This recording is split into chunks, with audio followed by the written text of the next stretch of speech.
Morning students. Good morning ma'am. आज हम पढ़ेंगे विचरण के बारे में।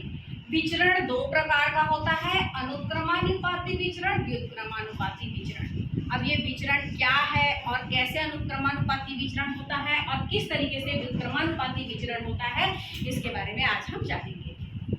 अनुक्रमानुपाती विचरण जिसको कहते हैं डायरेक्ट वेरिएशन और व्युत्क्रमानुपाती विचरण जिसको कहते हैं इनवर्स वेरिएशन। अब ये क्या होता है, जैसे हमारे पास एक एग्जाम्पल है, अगर हमारे पास 3 पेन है, 3 पेन का मूल्य 15 रुपए, तो 5 पेन का मूल्य, तो अगर हम पेन की संख्या बढ़ाते हैं तो निश्चित तौर पे उसका मूल्य भी बढ़ेगा। मतलब अगर पेन की संख्या बढ़ाए तो मूल्य बढ़ा, पेन की संख्या घटाए तो मूल्य घट जाएगा। तो अगर इस तरीके से होता है, एक इकाई को अगर बढ़ाते हैं तो दूसरा इकाई अगर बढ़ जाता है या एक इकाई के घटाने से दूसरा इकाई घट जाता है, तो ऐसे वेरिएशन को कहते हैं डायरेक्ट वेरिएशन या अनुक्रमानुपाती विचरण। अब इसका जस्ट अपोजिट रहता है व्युत्क्रमानुपाती विचरण, इनवर्स वेरिएशन।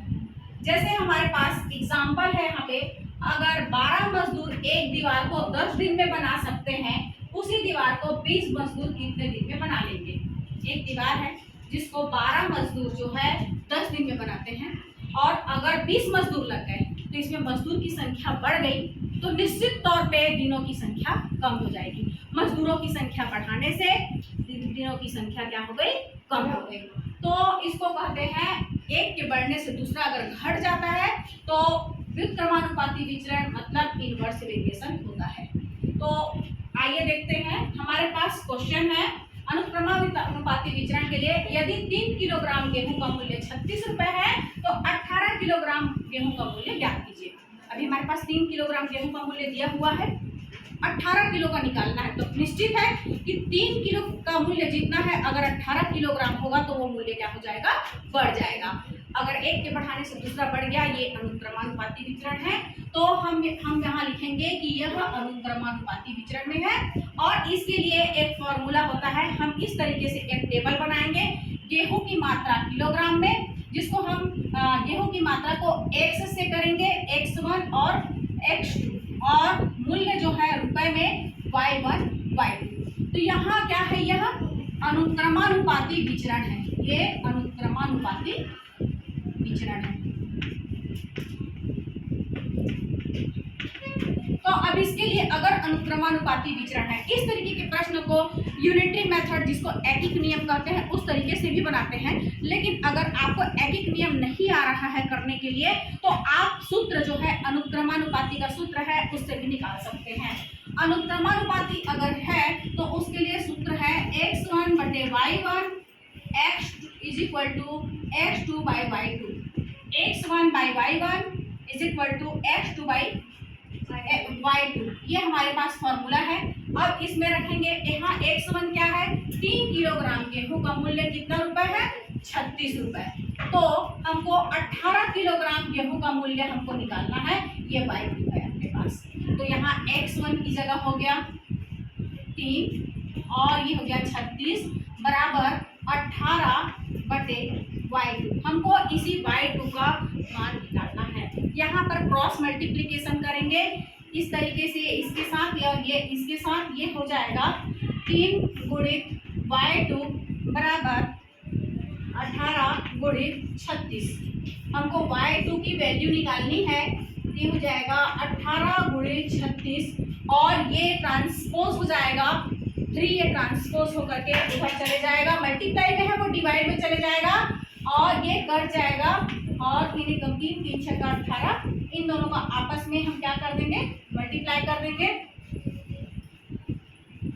ये हो जाएगा 6 छक्का 36 की 6, 6 छक्का 36 की 6 हासिल 3, और 6 की 18 19 21, 216 रुपए हमारे पास ये आ गया, 216 रुपए।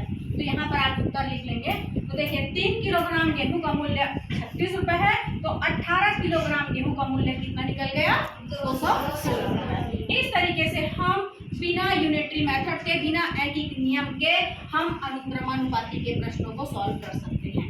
विचरण मतलब एक के बढ़ने से दूसरा घटता है। यहाँ पर एक उदाहरण है, 12 मजदूर एक दीवार को 10 दिन में बना लेते हैं, को 20 मजदूर कितने दिन में बनाएंगे? तो निश्चित तौर पे अगर हम मजदूरों की संख्या बढ़ा देते हैं तो हमारा दीवार जल्दी बन जाएगा, तो दिनों की संख्या कम हो जाएगी।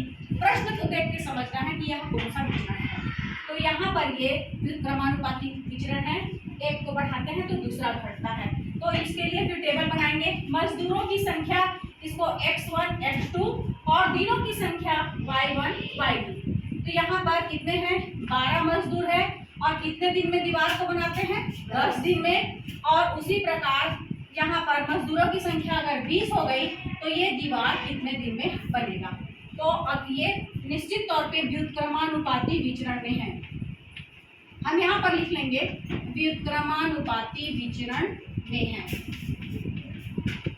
तो इसके लिए अनुक्रमानुपाती का सूत्र x1/y1 = x2/y2 था।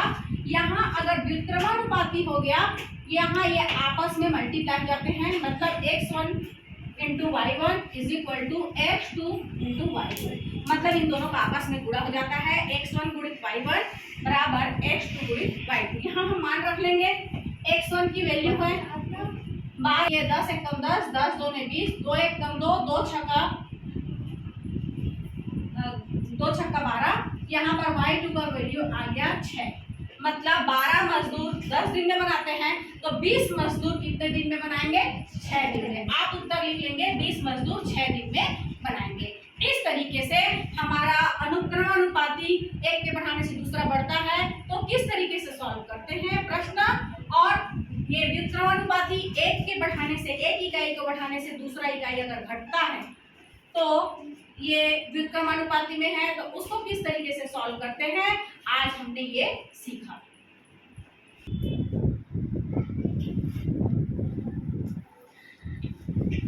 बच्चों, क्या आप लोगों को अनुक्रमानुपाती विचरण और जो बताए व्युत्क्रमानुपाती विचरण, क्या ये समझ में आया?